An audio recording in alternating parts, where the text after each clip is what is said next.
Earlier, I talked to Andrew Borene for his insights on the turmoil in Iraq. He's an advisor with the Truman National Security Project in Washington. I asked him if he thought the latest militant movements near the border with Syria were a setback for Iraqi troops. Well, I think certainly the events of the last week have been very significant setbacks as they abandoned positions during the initial very rapid advance of ISIS across territory from Syria, moving eastward towards Baghdad. And I think that as they look forward, they're going to have to look at regaining territory. And a very serious consideration about that movement is the composition of the Iraqi army itself.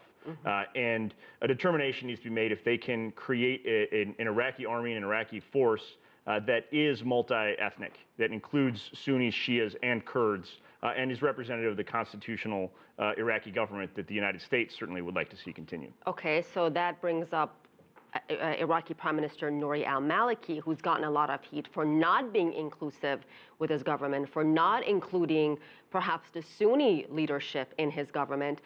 Do you think he's truly the root of this problem?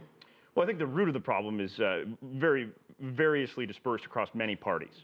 Undoubtedly, Prime Minister Maliki's actions as Prime Minister have been interpreted by many Sunnis as exclusive, not inclusive.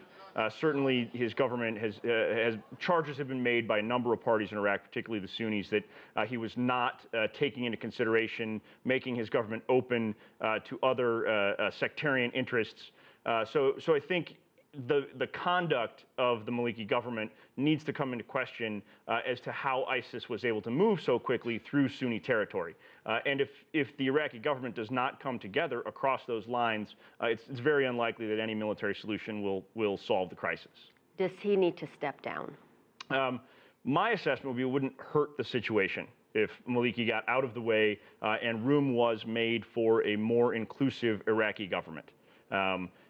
And I think others would share that sentiment, certainly those that we've heard from in Sunni and Kurdish elements within Iraqi society. But, a lot of people who say Maliki needs to step down also really don't come up with a perfect candidate to take his job. So do you think that's also the other problem? Who would replace him? Absolutely. The devil you know versus the devil you don't is a crisis that we're faced with. And I think certainly as the United States looks forward in terms of its deployment of special forces troops, in terms of the proximity and any potential airstrikes that may or may not be forthcoming to support Iraqi military action, a significant aspect of any of those decisions is going to be on assessing how inclusive the Iraqi government is. Another factor for the decision process will be what's the role of Iran.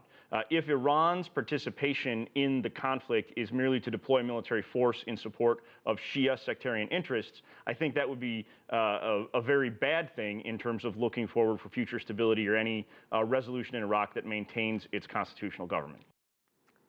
My conversation with Andrew Borene earlier.